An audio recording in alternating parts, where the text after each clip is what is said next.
विद्यार्थी मित्रांनो, welcome to study wall MPSC. 31 जानेवारी 1920.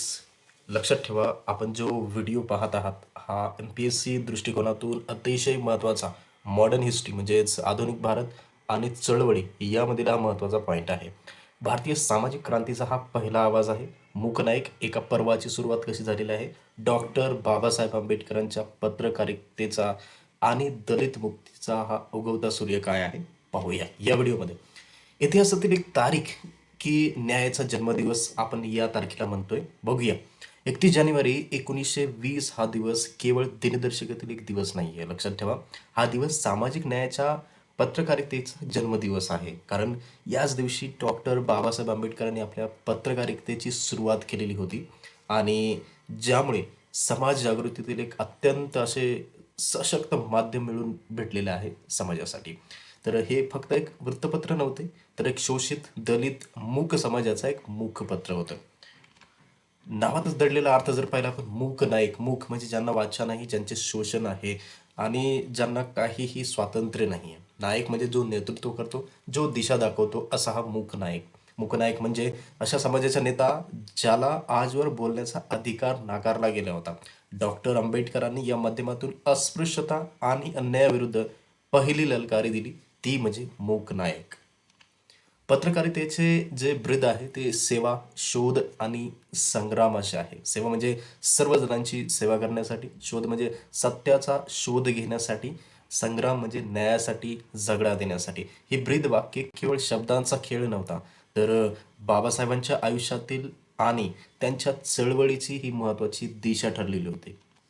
मूकनायक एक छोटासा आपण दृष्टिकोन जर पाहिला, तर प्रकाशन कधी झालं तर आज म्हणजे 31 जानेवारी 1920 रोजी. आज पाहिले आपण तर 106 वर्ष कंप्लीट होत आहेत.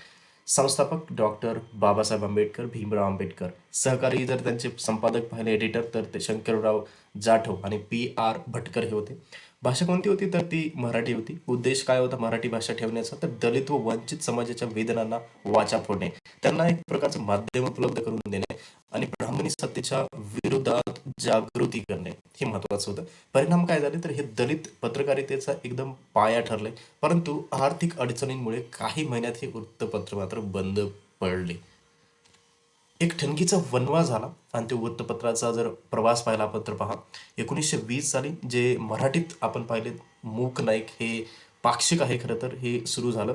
त्यानंतर 1927ला बहिष्कृत भारत हे सर्वात मोठे मराठी पाक्षिक सुरू झालं, ज्यामध्ये मूक नायकांचा उत्तराधिकारी असं म्हटलं जातं आपण. मूक नाईक ज्यावेळेस बंद पडलं 1927ला, मात्र हे एक भल्या मोठ्या ताकदीने हे सुरू करण्यात आलं, ते म्हणजे बहिष्कृत भारत 1927. त्यानंतर 1930 जनता हे सुरू केलेलं आहे. MPSC मध्ये बऱ्याच वेळा असे प्रश्न येत असतात पहा. मराठी साप्ताहिक हे चालू झालं, त्यामध्ये काळा कायदा विरोधात जे काही आवाज उठवण्यात आले ते जनता या वृत्तपत्रातून, या साप्ताहिकमधून ठेवण्यात आले. आणि शेवटचं म्हणजे जे बाबासाहेब एकदम एंडिंगच्या काळामध्ये जे सुरू केले ते म्हणजे प्रबुद्ध भारत, जे मराठी आणि इंग्रजी असे दोन्ही होते, हे अखेरचं पर्व होतं. मूकनायक जरी बंद पडले तरी त्यातून पेटलेली ज्योत पुढे या मुखपत्रांमधून जळत राहिली असं आपण म्हणू शकतो. कारण हे थांबले नाही, हा प्रवास 1955 पर्यंत निरंतर चालू ठेवला.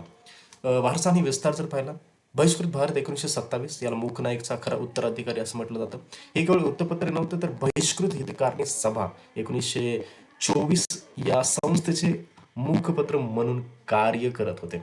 प्रबुद्ध भारत 1955ला जे झालं, डॉक्टर बाबासाहेब आंबेडकरांचे शेवटचं वृत्तपत्र होतं. प्रामुख्याने इंग्रजी होतं, परंतु ते ट्रान्सलेट मराठीत सुद्धा होत होतं. उद्देश काय तर बौद्ध धर्म प्रचार आणि व्यापक सामाजिक समता निर्माण करण्यासाठी मूकनाईक ही सुरुवात होती, तर प्रबुद्ध भारत हा वैचारिक परिपक्वतेचा कळस होता.